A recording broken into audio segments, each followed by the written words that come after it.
स्वागत है आप सभी लोगों का मेरे चैनल साइंस और टेक्नोलॉजी में। मैं अनुपम विपुल आप सभी लोगों का स्वागत करता हूं आज के शो फ्यूचर फ्राइडे में। आज हम लोग बात करेंगे फेल्ड प्रोजेक्ट्स के बारे में। तो आइए समझते हैं। तो सबसे पहले ये कि फेल्ड प्रोजेक्ट, फेल बहुत बड़े ग्रैंड प्रोजेक्ट्स को फेल कब कहा जाएगा। पहला, फेल टू मीट एक्सपेक्टेशन, यानी कि जो सेल किया गया था वो आपको नहीं मिला। एग्जांपल के तौर पे आपको गाड़ी बेची जा रही है, उसमें कहा जा रहा है कि भैया इसमें हम आपको 20 किलोमीटर प्रति लीटर देंगे। आप चलाने लगे, आपको कभी भी 5 से ज़्यादा नहीं मिला तो उसे कहा जाएगा फेल। भले गाड़ी चलती हो, भले गाड़ी में सब चीज़ अच्छा हो, लेकिन अगर माइलेज नहीं मिला, जो एक्सपेक्टेशन सेट किया गया था सेलर के द्वारा, नहीं मिलने पर उसे फेल कहा जाता है। फिर आप ये समझिए, टाइम को हम इंडियन लोग काफ़ी वैल्यू नहीं देते, लेकिन टाइम बहुत इंपॉर्टेंट चीज़ होता है। कई बार बहुत सारा चीज़ कहते हैं टू लिटिल टू लेट हो चुका है, तो समय की कीमत को समझना ज़रूरी होता है। कि जैसे मान लीजिए एक हाउसिंग प्रोजेक्ट बनाया जा रहा है नोएडा में कि ये 4 साल में रेडी हो जाएगा, और अभी मतलब समझिए एक नया यूनिवर्सिटी खुला है, वो उससे जितने लोग निकलेंगे 4 साल बाद वो लोग इसको पॉपुलेट करेंगे, लेकिन आपका वो हाउसिंग कॉम्प्लेक्स बनने में बहुत टाइम लग जाता है। मान लीजिए 4 की जगह वो 8 या 10 खींच लेता है और नहीं पूरा हो पाता है उतना टाइम में, तो उसको बहुत अच्छा चांस है कि अबैंडन कर दिया जाएगा। अब उसका डिमांड ही नहीं है। ये कई बार हो चुका है, कई सारे प्रोजेक्ट में। हर चीज़ के मामले में ये ध्यान देना बहुत ज़रूरी होती है कि समय को इग्नोर नहीं कर सकते। प्लस बैक फायर करना, ये सबसे बुरा केस होता है। ये ऐसा केस होता है कि ये बनाने से अच्छा था कि अगर हम नहीं बनाते। एग्जाम्पल के तौर पे स्पेस शटल को कहा जाएगा वैसा, क्योंकि अगर मान लिए यूएसए ये कहता है कि भैया हम स्पेस शटल नहीं बनाते, हम सैटर्न 5 को ही सस्ता करने की कोशिश करते हैं, तो वो उनके पास ज़्यादा बेटर औजार रहता है, ज़्यादा सेफ औजार रहता है। और ऐसा कभी नहीं होता कि वो उनको रशिया से जाके मांगना पड़ रहा है भैया आप हमारे एस्ट्रोनॉट्स को भेजो, नहीं तो हम भेज ही नहीं सकते। वो तो अब जाके समझिए, मतलब एक बहुत बड़ा गैप आ गया उनके कैपेसिटी में कि हम भेज सकते थे और अब नहीं भेज पाते हैं। तो ये समझिए, उसे कहा जाएगा मतलब जो था उससे बुरा कर दिया, मतलब बद से बदतर कर देना। फिर कॉस्ट ओवररन कोई गेन के बिना, जैसे कि यही यही प्रोजेक्ट को कहा जाएगा कि भैया करो ये, मतलब जितना इसका यही सेलिंग पॉइंट था, इसका दाम कम होगा, ज़्यादा बार यूज़ किया जा सकेगा, सब सेफ होगा, सब कुछ भी नहीं हो पाया। तो मतलब पैसा तो उतना ही लग गया जितना सैटर्न 5 में लगा था। अगर सैटर्न 5 को कर लेते ज़्यादा कैपेसिटी मिल जाती और ज़्यादा सेफ्टी मिल जाता। तो हर मामले में कॉस्ट ओवररन हो गया और कोई फ़ायदा नहीं मिला, मतलब आपने पैसा लगा भी डाला और कुछ नहीं मिला। फिर इसका सबसे बड़ा साइड इफेक्ट जो हम लोग नहीं देखते, लेकिन इसका लॉन्ग टर्म साइड इफेक्ट होता है, जो कहते हैं end of useful alternatives. Alternatives ये समझिए कि जैसे बहुत जगह पे आपको कोई भी प्रोजेक्ट बनाना है, जैसे कि पब्लिक ट्रांजिट का आपको कोई प्रोजेक्ट बनाना है, बहुत सारे ऑप्शंस होंगे आपके पास। ऑप्शन होगा सिंपल ऑप्शन, जैसे कि यार एक काम करते हैं डेडिकेटेड बस लेन बना देते हैं, उसके के लिए पूरा बस का ट्रांजिट सिस्टम बना देते हैं। या होगा कि यार एक ट्राम कर देते हैं, या होगा जो मुझे बहुत पसंद है ट्रॉली बस सिस्टम आप लगा देते हैं, या कुछ भी ऐसे ऐसे करके आपके पास खूब सारे ऑप्शंस हैं। वो सारे ऑप्शन का बजट खत्म हो जाता है जैसे ही आप एक मेन प्रोजेक्ट स्टार्ट करते हैं। तो ये समझिए अल्टरनेटिव्स को करने की कैपेसिटी खत्म हो जाती है। आप 2-3 साथ साथ नहीं चला सकते, सिर्फ एक चला सकते हैं। और अगर वो स्कैम निकला तो आपका बाकी सारा का भी पैसा खत्म हो चुका है, आप वापस रिकवरी नहीं कर सकते, क्योंकि पैसा एक बार गया स्वाहा हो गया। तो यही मीनिंग, यही कहा जाता है इसका कि मतलब फेलियर का, एक्सपेक्टेशन नहीं मीट किया, जितना समय में सेल किया गया था उसके आसपास भी नहीं हो पाया, प्लस बद से बदतर कर डाला। ज़रूरी नहीं कि ये सब एक ही प्रोजेक्ट में, ऐसा बहुत कम ही प्रोजेक्ट होता है जो इतना सारा नुकसान करता है, लेकिन जनरली 2-3 को कर देता है। और प्लस बहुत ज़्यादा पैसा भी डुबा डाला और कुछ फ़ायदा भी नहीं हुआ, और जितने अल्टरनेटिव्स थे कि ये कर लेते इसके जगह पे तो फ़ायदेमंद था, वो भी अब आप नहीं कर पाएंगे। तो ये समझिए इससे डेंजर क्या होता है, नुकसान क्या होगा। फेलियर जिंदगी का एक पार्ट होता है, लेकिन स्कैम जिंदगी का पार्ट नहीं होता है। तो ये समझिए कि स्कैम के मामले में जब उसे कोई बहुत बड़ा स्कैम चलाया जाए तो उससे ये होता है कि पैसा तो आपका डूब जाता है। एग्जाम्पल के तौर पे जैसे कि मान लीजिए कोई स्टेट, मान लीजिए जैसे मुंबई बोलता है यार एक काम करता हूँ ना, हाइपर लूप बनाता हूँ। अब पैसा तो गया 500 करोड़ 600 करोड़ 8000 करोड़, आपने जितना लगाना था वो तो लगा दिए, वो तो पैसा गया, वैसा वापस आएगा नहीं। गवर्नमेंट के पास अनंत पैसा नहीं है, वो पैसा टैक्स पेयर्स का है। पैसा एक बार उड़ गया, लॉस ऑफ रिसोर्स हो चुका है। आप वहीं उतना पैसा पे अगर आप नॉर्मल मान लीजिए एक डेडिकेटेड मेट्रो बना देते कि भैया यहाँ से वहाँ तक मेट्रो बना देते, या थोड़ा और महंगा करके ऐसा कर देते एलिवेटेड मेट्रो, ताकि उसको कहीं पे भी रुकना ना पड़े, कोई क्रॉसिंग नहीं रहे, एकदम फ्लैट रहे, ताकि फुल स्पीड पे चल सके। वो भी आप नहीं आप कर सकते, क्योंकि पैसा उड़ गया। पैसा कंज्यूमेबल है, उसे बस ऐसे बढ़ाया नहीं जा सकता bill. Plus waste of time, ये तो आप सभी लोगों को अच्छे से समझ में आने लगे। जैसे कि कई बार ऐसा हो चुका है कि ये जगह के लिए फ्लाईओवर बनाया जाएगा या मेट्रो का वो बना देंगे और इस जगह का वैल्यू बढ़ जाएगा, तो मतलब लोगों की लाइफ स्टैंडर्ड सुधर जाएगा। लेकिन आपका कंस्ट्रक्शन प्रोजेक्ट 10 साल चल रहा है, 12 साल चल रहा है और अभी भी खत्म होने का नाम नहीं है। लोग वो जगह छोड़ देंगे, बेच बाच के चले जाएंगे। ये हो चुका है कई बार जगह पे कि ये जगह पे मेट्रो बनने वाला है, उस टाइम उसका खूब लोग खरीद के महंगा दाम देके, कह रहे भैया मेट्रो खुल जाएगा। मेट्रो खुला नहीं 4-5 साल में, लोग बोले भैया क्षमा करो यहाँ रह नहीं सकते, खुडर खुडर खुडर दिन भर सुन के हम रह नहीं सकते, चल दिए। हो जाता है कई बार। तो समय की कीमत समझना बेहद जरूरी है। अब वो आपके हिसाब है, आप बोलते हो 5 साल में, तो 5 से 6 करो यार, ऐसा नहीं कि 6 के 12 कर दो। तो वही समझना है। और प्लस पॉइजनिंग द वेल, ये सबसे बड़ा नुकसान करता है। ये होता है कि फ्यूचर प्रोजेक्ट आपका स्वाहा करने लगता है। जैसे कि नासा के केस में अगर एग्जांपल दिया जाए तो जेम्स वेब को यही कहा जाता है, वो पॉइजनिंग द वेल, क्योंकि जेम्स वेब इकलौता प्रोजेक्ट नहीं था। नासा के पास खूब सारे प्रोजेक्ट्स थे, उसमें जेम्स वेब एक मेजर प्रोजेक्ट था।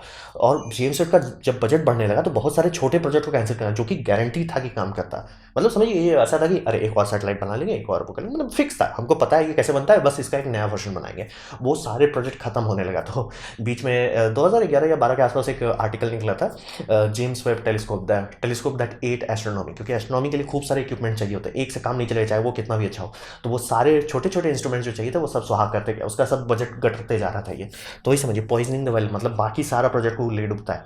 पैसा तो गया ही, समय तो गया ही, और बाकी जो बचा सकते थे या जो काम कर सकता था वो सबको भी घटक गया। और इसका नुकसान होता है कि पब्लिक जेटेड हो जाती है, और ये बहुत ही बुरा है इंसानियत के लिए, क्योंकि इंसानियत उम्मीद पर चलती है। जब उम्मीद टूटने लगता है लोग का, तो लोग अच्छा डिसीजन नहीं लेते हैं और उसके बाद बद से बदतर करने लगते हैं। यार एक काम करते ना, हम भी पर्यावरण का कुछ नहीं करते। यार जो तो बड़े बड़े प्रोजेक्ट बन रहे थे सब तो ले डूबे, सब तो नुकसान कर डाले, कुछ फायदा हुआ नहीं है, और हम क्यों करें, मतलब मेरे से क्या होगा। तो वो बद से बदतर हो जाता है। इसीलिए जब मैंने 10,000 ईयर क्लॉक के बारे में वीडियो बनाया था, वही कह रहा है, वो लोगों को भ्रष्ट कर देता है। जब उम्मीद खत्म हो जाती है लोग भ्रष्ट हो जाते हैं। और ये सब ऐसे ही होता है कि स्कैम प्रोजेक्ट में फंस फंस के आपका दिल कितना बार जलेगा, और कितनी बार पब्लिक झेलेगी, कितनी बार बोलेगी कि अरे आप बोल रहे थे ये, जैसे ई बाइक से हम लोग का शहर में पोल्यूशन खत्म हो जाएगा, बस ई बाइक का कचरा हर जगह फड़ा हुआ है, कुछ काम हो नहीं रहा है। समझ रहे, लोग का लिमिट होता है, हर चीज़ का लिमिट होता है। तो इसीलिए इसके खतरों से सीखना समझना ज़रूरी है, क्योंकि ये बहुत ऐसा चीज़ नहीं अरे हो गया कोई बात नहीं, ध्यान से सावधानी बरतना बेहद ज़रूरी है, क्योंकि स्कैम जो है बहुत जनरेशन तक नुकसान कर सकता है। अब बात करते हैं स्कैम को कैसे आप पकड़ेंगे, कि क्योंकि एक होता है फेल हो जाना कुछ ऊट तिगड़म से, और एक होता है नहीं ये स्कैम था, ये कभी काम करता ही नहीं।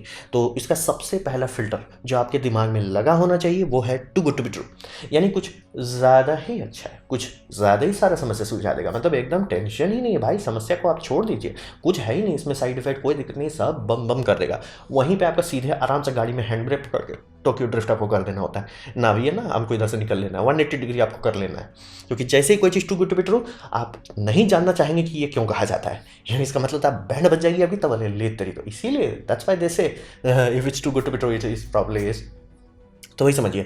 और मास प्रोडक्शन को मजाक के तौर पर बताया जाता है। मास प्रोडक्शन ये समझिए कि लैब की टेक्नोलॉजी को मैं जनरली कवर नहीं करता, और उसका सीधा एक ही कारण है, 99.999% केसेस में वो कभी नहीं सक्सेसफुल होता है। लैब में हर चीज़ काम करता है, जैसे उसे फैक्ट्री में डालना होता है स्वाहा ओम मंगलम भगवान विष्णु स्वाहा हो जाता है, सब चीज़ स्वाहा हो जाता है। ये बैटरी क्यों नहीं करता, लैब में काम कर रहा था, फैक्ट्री में बनाने गया तो बनता ही नहीं है, छोड़ दिया गया। और ये बैटरी थोड़ा सा बेटर, मान लीजिए लिथियम आयन बैटरी अभी चल रहा है मार्केट में, बम, आप ये एक नया केमिस्ट्री डाले, वो थोड़ा सा बेटर होगा, थोड़ा सस्ता हुआ, लेकिन जब एक्चुअली करने बैठे, जब मास प्रोडक्शन पे आए तो पता चले ले तेरी तो बेयरली हमको 3 से 4% का वो हो रहा है, और कोई फ़ायदा है ही नहीं। 3 से 4% के लिए आप पूरा इकोसिस्टम नहीं डैमेज करोगे, नुकसान आप ही का होगा। तो वही समझिए, मास प्रोडक्शन को कुछ ज़्यादा आसानी से बताने लगे कि नहीं नहीं अरे हम बैठेंगे और कल मास प्रोडक्शन कर देंगे, आप टेंशन काहे ले रहे, पैसा दीजिए किक स्टार्टर में सपोर्ट कीजिए, हम मास प्रोडक्शन कर देंगे, कोई टेंशन ही नहीं लेना है।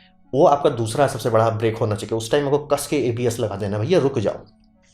फिर ये it will change the world overnight, ये एक ऐसा चीज़ होता है जिसको आपको बहुत अच्छे समझना चाहिए। बहुत सारी चीज़ हमारी दुनिया चेंज करती है, लेकिन हमेशा धीरे धीरे होता है। फेसबुक एक दिन में फेसबुक नहीं बना, सालों लगे। मोबाइल आपका आईफोन एक दिन में आईफोन नहीं बना, सालों लगा उसको अपना मार्केट शेयर ग्रैब करने में। हर चीज़ में जो भी दुनिया को चेंज करेगा वो धीरे धीरे करेगा, टाइम लेके करेगा। और जब आपको कोई सेल कर रहे हैं कि नहीं यार आज लॉन्च करें ना, कल दुनिया बदल जाएगी। ऐसे तो नेटफ्लिक्स भी नहीं आया था यार, उसको भी टाइम लगा, तो डीवीडी देते थे पोस्टल सर्विस का इस्तेमाल करके। तो वही समझिए कि जब भी कोई सेल कर रहे हैं कि बहुत जल्दी से सारा समस्या हो जाए, वो आपका दूसरा अलर्ट हो जाना चाहिए। उस टाइम तो आपका एकदम गाड़ी का मतलब सीट बेल्ट खोल के निकल जाइए गाड़ी से, भैया ये डूबने वाला है। फिर ये इंजीनियरिंग के लिए है, और ये आपका सबसे अच्छा फिल्टर है जो आपको कोई पोपट नहीं बना पाएगा, क्योंकि जनरली लोग फैंसी फैंसी वर्ड इस्तेमाल करके आपसे बाईपास करने की कोशिश करेंगे। यहाँ पे आपसे कोई बाईपास नहीं करेगा, पहला उसमें कोई ड्रॉबैक नहीं होगा, और ये जहाँ है ये लॉ ऑफ रियलिटी को ब्रेक कर दे रहा है। हर चीज़ में कोई फॉल्ट होता है। एग्जाम्पल के तौर पर अगर आप मेरा पिछला वीडियो देखे, मैंने कंप्रेसर्स के बारे में बात किया था, और एकदम सीधे बोला कि ये कंप्रेसर क्यों नहीं हर कोई इस्तेमाल करता है, इसका एक फ़ायदा है बिजली कम खाता है, लेकिन एक नुकसान है ज़्यादा बड़ा साइज़ के लिए नहीं सूटेबल है। तो वही समझिए, हमेशा इंजीनियरिंग में ये होगी कि ये करने से ये फ़ायदा हो रहा है और ये नुकसान हो रहा है। हमेशा होता है, ये हमेशा एकदम इग्नोर नहीं किया जा सकता। तो जब आपको कोई स्कैम करने की कोशिश कर रहा है, आप उसी से पूछिए कि अच्छा इसमें नेगेटिव क्या है? क्योंकि अगर कोई ढंग का इंजीनियर होगा जिसको मतलब आपको स्कैम नहीं कर रहा है, तो सीधे बोल देगा देखिए सर ये कर रहा है, इसका ये फ़ायदा है, इसका ये नुकसान है। जैसे कि ढंग का जो इंजीनियर होंगे जो डैम्स बनाते हैं, वो बोलेंगे नहीं ये जगह पे लैंड फॉल्ट लाइन एक्टिव हो सकता है अगर इस जगह पे फॉल्ट लाइन है, क्योंकि उतना बड़ा रिजर्वायर बनाएंगे वो ज़मीन पे लोड डालेगा, अर्थक्वेक लाने का रिस्क बढ़ा देता है अगर फॉल्ट लाइन आसपास से गुजरती है। तो समझ रहे मतलब एक अच्छा इंजीनियर आपको खुद ही बताएगा कि ये इतने सारे ड्रॉबैक है, क्योंकि वो स्टडी करने टाइम उसको पता चल गया होगा। तो भाई ड्रॉबैक नहीं है, बस आप एकदम एकदम सीट बेल्ट खोलिए, चलती गाड़ी से कूद लीजिए कि भैया ये गाड़ी का कोई मतलब नहीं है, ले डूबेगा आपको। प्लस इट्स सुपर सिंपल, बहुत कॉम्प्लेक्स चीज़ है, बहुत तिगड़म चीज़ है, बहुत हुआ है, लेकिन अरे बहुत आसान है। अरे यार आज लेंगे मतलब इसमें सिलिकॉन डालेंगे, पिघला देंगे, 1500 डिग्री सेल्सियस में हो जाएगा, ये हीटर सब उसको पिघला देगा और इसी से आपका थर्मल बैटरी बन जाएगा, कोई टेंशन ही नहीं है उसमें। बस ये लगा देंगे, हम क्या बोलते हैं, स्टर्लिन इंजन लगा देंगे, एकदम कोई टेंशन नहीं। ले तेरी तो ऐसा जब भी होने लगे, ये सब देखिए आपका ध्यान देते हुए कंपनी सब ऐसा एनिमेशन बनाती है ताकि आपको कॉम्प्लिकेटेड चीज़ बहुत सिंपल लगने लगे। रियल लाइफ में ऐसा जब भी किया जा रहा है तो आपको स्कैम के ज़्यादा नज़दीक जा रहा है, या तो कोई सेल करने की कोशिश कर रहा है या तो स्कैम की तरफ जा रहा है। ये वही समझिए कि कुछ ज़्यादा बड़ा चीज़ है, कुछ ज़्यादा आसानी से बता रहा है। जैसे कि ये होगा कि जैसे बहुत सारे यहाँ पे पोपट लोगों को बनाया जा रहा है कि हम वजन को उठा के ये करेंगे, एनर्जी स्टोर करेंगे। क्या ऐसा किया जाता है? फिजिक्स आपको बम बम होता है, बस जनरली इसको आपको गड्ढे में करना होगा, यानी मतलब एक शाफ्ट में। क्यों? क्योंकि वजन अगर हवा में उठा रहे हैं, जो कि एनिमेशन में क्या दिखाता है, ऐसे जाएंगे, ऐसे उठा लेंगे, ऐसे रख लेंगे। रियल लाइफ में क्रेन ऑपरेटर से पूछे, ऐसा नहीं होता कभी। ऐसे आएगा, हिलने लगेगा। हवा चल रहा है तब तो भूल जाइए, प्लस उसको बैठ के रस्सी से लोग पकड़ते रहते हैं, भैया नहीं नहीं नहीं नहीं नहीं। और एनिमेशन में क्या है, टुई टक टुई टक, बस वही वही आपका होना है। जो कॉम्प्लिकेटेड चीज़ है वो बहुत ज़्यादा सिंपल दिखा रहा है, बोरिया बिस्तर पकड़िए निकल लीजिए। और एप्पल जैसा ये लोग आपको वाइब देने की कोशिश करेंगे, इट जस्ट वर्क्स, मतलब आपको टेंशन नहीं लेना, इट जस्ट वर्क। जैसे एयरपोर्ट का होता है ना, ढक्कन खोलिए पेयरिंग हो जाएगा, it just works. Real life में कोई भी चीज़ इतना आसान नहीं होता।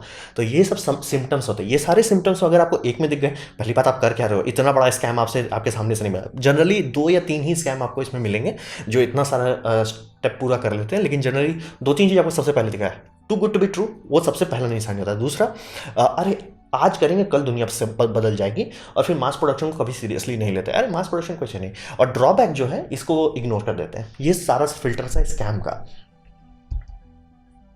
अब बात करते हैं एक बड़ा प्रोजेक्ट का एग्जांपल लेते हैं जो $1 बिलियन से ज़्यादा गटक चुका है और इंडिया में भी कोई नोट में आग लगाने की कोशिश कर रहा है, जिसे कहते हैं सोलर रोडवेज। सोलर रोडवेज का सबसे बड़ा साइड इफेक्ट होता है कि वो पैसा गटक जाता है। एग्जाम्पल के तौर पे फ्रेंच के मतलब पॉलिटिशियंस डुबा दिए पैसा इसके चक्कर में।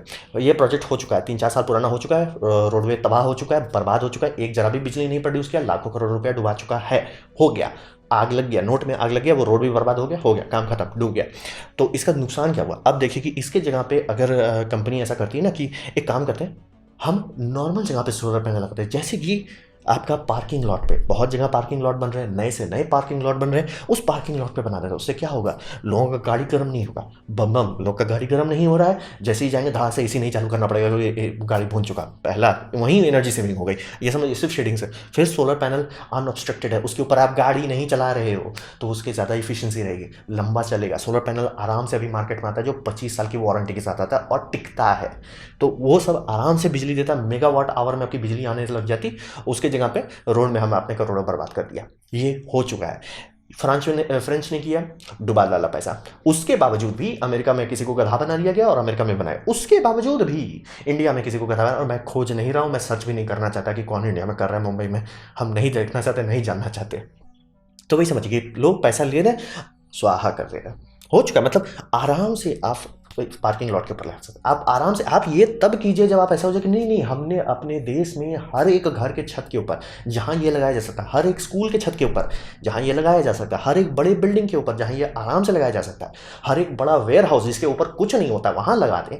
तब आप ये बोले कि नहीं नहीं, हमने सारे पोटेंशियल स्पॉट्स को कवर कर लिया, तब जाए। जैसे कि आप आराम से लगाओ यार, रूफटॉप पे लगाओ, तब देखिए ना बम बम बिजली मिलेगा। मतलब एक आम इंडियन हाउस में अगर रूफटॉप लगाया जाए तो वो उस घर का बिजली आना खत्म हो जाता है। वो तो आप करिए नहीं रहे, आप रोड में लगाओगे। और रोड में जैसे कोई समझता ही नहीं कि भैया रोड के ऊपर गाड़ी रहेगी, और अगर वो बिजी रोड है तो 90% टाइम उसके ऊपर गाड़ी रहेगा, वो शेड के अंदर रहेगा, काम कैसे करेगा भाई?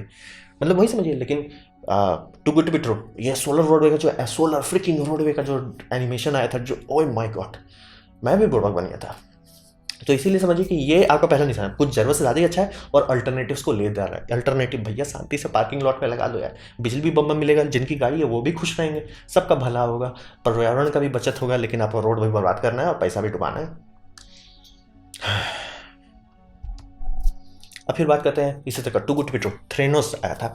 थ्रेनोस ये था कि आपके पास जिनका ब्लड टेस्टिंग हुआ, मेरा तो बीच बीच में होते रहता है, तो अपना समझ के डॉक्टर ब्लड खींचते हैं, यार फ्री का ब्लड ले लेते हो यार, जितना बनता नहीं महीना में निकाल डालते हो 1 सेकंड में, तो उससे लोगों को तकलीफ होती है, दर्द होता है, लेकिन ज़रूरी है क्योंकि हम लोग कहते हैं ना लर्न द हार्ड वे।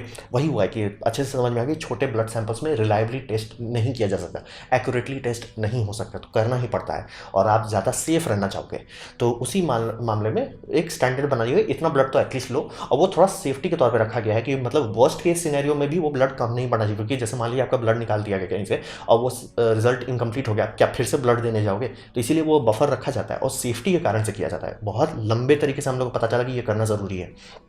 तो यहाँ पे थ्रेनोस का आया कि ये लेडी ने एक मशीन बनाया है, एक ड्रॉप ब्लड से आपका सारा समस्या सुलझा देगा, मतलब एकदम किसी को टेंशन नहीं है। और क्या साइकोपाथ थी, माय गॉड, मतलब सारे के सारे लड़के बुड़ूबा कैसा बने, मतलब कुछ लोग थे, कुछ लोग बोले भैया नहीं नहीं नहीं कुछ ज़्यादा हो रहा है, लेकिन उन लोग को मतलब लॉ सूट का थ्रेट दिया गया, कुछ लोग मतलब you change the world, first they fight you then they like you win, वो सब डायलॉग है, गांधी जी का डायलॉग उठा के मारने लगे, तो वैसे ऐसे करके बचाया। लेकिन ये तुरंत आपके दिमाग में अलर्ट आ जाना चाहिए कि too good to be true. सारी बड़ी बड़ी कंपनी जितनी मतलब मेडिकल इंडस्ट्री में काम कर रही है, सालों से काम कर रही है, वो सब कोशिश कर रहे हैं ब्लड कम कर लगे आपको, हर किसी को फायदा होगा, जो कंपनी पहले इसको क्रैक कर लेगी उसको सबसे ज़्यादा फायदा होगा का। प्लस जितने मेडिकल एसोसिएशन हर देश के, चाहे वो यूएस हो, चाहे वो यूरोपियन यूनियन हो, चाहे वो इंडिया, वो सब चाहते हैं कि ब्लड का खपत कम हो ब्लड टेस्टिंग के दरमियान, ताकि ज़्यादा लोगों का ज़्यादा सेफली किया जा सके। वो सब भी दिन रात करोड़ों करोड़ रुपया लगा रहे हैं, वो सब कोई नहीं कर पाए, बस रैंडमली इतना सा, और कोई भी डिटेल नहीं था, कोई भी साइड इफेक्ट नहीं था। वही बोले जैसे साइड इफेक्ट आते हैं, ऐसे साइड इफेक्ट, ओ ये एक्यूरेट नहीं है, ठीक है, साइड इफेक्ट अच्छा बहुत टाइम लगता है, साइड इफेक्ट कुछ कुछ था ही नहीं, मतलब ये मशीन मैजिकली काम करता है, जो बनाया नहीं गया था बाय द वे, ये काम ही नहीं करता था, मतलब क्लेम मार दिया कि 200 टेस्ट करता है, रियल लाइफ में जब एक्चुअल एफडीए जाके रेड मार दिया एक दिन कि भैया नहीं नहीं आप लोग दिखाओ करते क्या और नौटंकी कर रहे हो आप, तो क्योंकि ये समझिए मेडिकल केसेस में आप वो सिलिकॉन वैली वाला पेटेंट नहीं चला सकते, वहाँ आपको हर चीज़ दिखाना होता है, क्योंकि आप किसी का जान के साथ खिलवाड़ कर रहे हैं। आपका अगर ब्लड टेस्ट रिपोर्ट में छेड़खानी हो गया, डॉक्टर आपको गलत मेडिकेशन दे सकता है, क्योंकि डॉक्टर मान के चल रहा है वो ब्लड टेस्ट एक्यूरेट है, इसीलिए उतना सीरियस लिया जाता है उसको। तो समझिए अल्टरनेट तो लिया ही, और मतलब पेशेंट्स लोगों ने सू कर दिया भैया ये आप लूट रहे हो, मतलब रिस्की चीज़ एक होता है आप बता के रिस्क ले रहे हो कि ठीक है आपने रिस्क लिया, एक होता है नहीं नहीं ये काम करता है आप टेंशन मत लो, वो दूसरा हो गया, वो स्कैम हो गया। तो वही समझिए कि too good to be true था, और ये सबसे बड़ा स्कैम है, और मतलब इस स्कैम के ऊपर अगर कोई जाएगा तो सिर्फ हाइपरलूप जाएगा, क्योंकि ये $9 बिलियन छू चुका था ये स्कैम मैक्सिमम टाइम में। तो वही समझिए कि आपके दिमाग का सबसे पहला फिल्टर वही लागू होना है, too good to be true, मतलब कि सबके सब छिपा के काम कर रहे हैं, सबके सब मेहनत कर रहे हैं, तब भी कोई मतलब इतना इतना से इतना नहीं कर पाया, और आप बस ऐसे कर दिए और आप कोई साइड इफेक्ट नहीं बता रहे हो, निकल लेना चाहिए, too good to be true निकल लेना चाहिए था। लेकिन $9 बिलियन का घोटाला हो चुका है इसके चक्कर में। तो समझ लीजिए कि इसलिए too good to be true जैसे ही होता है तो आपको तुरंत समझ में आ, तुरंत आपको ब्रेक लगा देना चाहिए था, जैसे सोलर रोड में नहीं नहीं हम रोड बना के ही रहेंगे, हम पैसा डुबा के ही रहेंगे। तो भविष्य में हम क्या आप लोगों से उम्मीद करते हैं, हम उम्मीद करते हैं कि आप लोग को सबसे पहले ये समझना होगा कि फेलियर सक्सेस का पार्ट होता है, वो होगा ही, फेलियर होगा ही, स्कैम नहीं होता है, स्कैम और फेलियर के बीच में अंतर समझना बेहद ज़रूरी होता है। दूसरा, कॉशनली ठंडे दिमाग से आप देखें, आपको 90% समस्या सॉल्व हो जाएगा अगर आप शांति से ठंडे दिमाग से थोड़ा सा, आपका दिमाग में सारा प्रोसेसिंग पावर, बस उसके पास वो स्पीड नहीं है, आप उसको ब्रेक लगा के नहीं नहीं थोड़ा सा टाइम ले लो, थोड़ा सोच लो, आपका दिमाग खुद ही सारा समस्या सॉल्व करेगा। इसे कहते हैं कॉशन इज एडवाइस, ठंडे दिमाग से देखें। और प्लस ये समझिए पेशेंस आपका सबसे बड़ा फ्रेंड है। जितने लोग रुके रहे थैनोस में इन्वेस्ट करने से पहले, वो अभी आराम से अपना पैसा गिन रहे, आराम से, और आराम से देख रहे जो बाकी सब इन्वेस्टर, अरे हम जल्दी में ले लेंगे स्टॉक, एकदम एप्पल हो जाएगा, पैसा आएगा, लेते रही तो यार $1 बिलियन उड़ गया। तो भाई समझिए पेशेंस आपका सबसे बड़ा रिवॉर्ड देता है। और प्लस किसी के नाम पे भरोसा मत करें, और इसी चलते थेरानोस चल गया था। थेरानोस में खोद खोद के ये ला रही थी बड़े बड़े लोगों को, जिनका नाम मतलब समझिए पेंटागन में ये काम करते हैं, उनका नाम उठा के ले आए, इसमें काम करते हैं, मेडिकल एसोसिएशन में काम करते हैं, उसको उठा के ले आए, मतलब यही कर रहे, तभी नाम को बेचा जा रहा था। जैसे कि हाइपरलूप में होता नहीं, इलॉन मस्क का आइडिया है, उससे कि ये फर्क पड़ता है। नाम अगर आपको बेचा जा रहा है तो मतलब निकल लीजिए, निकल लीजिए, नाम बेचने की जरूरत कभी नहीं पड़नी चाहिए। कभी नहीं, नाम से कभी नहीं। जैसे कि आप वही देख लीजिए, बैटरी, टेस्ला बैटरी डे में इलॉन के बारे में कोई नहीं बोल रहा है, बस ड्राई टेक्नोलॉजी, टेक्नोलॉजी अच्छा है, टैबलेट्स डिजाइन, टेक्नोलॉजी अच्छा है। तो वही समझिए, नाम अगर आपको कोई बेचने की कोशिश कर रहा है कि नहीं नहीं ये सपोर्ट कर रहे हैं, निकल लीजिए एकदम आराम से, गाड़ी पकड़िए निकल लीजिए। और मतलब चाइना में तो ऐसा बहुत नामी लोगों के चलते में ई वाई साइकिल का एकदम ट्रेंड आया, और इतना ज़्यादा वेस्ट बना, मतलब समझ रहे हैं, साइकिल ले डूबा, $1 बिलियन से ज़्यादा का नुकसान साइकिल के चलते हो गया। तो वही समझिए, आपके पास ये समझना बेहद ज़रूरी है कि फेलियर हमेशा होगा, सक्सेस आने से पहले फेलियर हमेशा होगा, लेकिन स्कैम नहीं, स्कैम अलग चीज़ हो जाता है। दूसरा, आपके दिमाग में थोड़ा फिल्टर होना चाहिए कि जो आपको बता दे कि नहीं नहीं कुछ ज़्यादा अच्छा लग रहा है, तो थोड़ा सा मतलब समझिए शांति से आप देखने में आपको काफ़ी फ़ायदा होगा। और फिर पेशेंस रहिए, मतलब अगर कोई बोलता है ना कि ये हम कल कर देंगे, परसों हो जाएगा, तरसों दुनिया बदल जाएगी, ठीक है ना, उतना कम टाइम के लिए आपके हड़बड़ा रहे हैं, आराम से थोड़ा पेशेंस, नहीं कर लो हम देख लेना, कर लो हम देख लेंगे।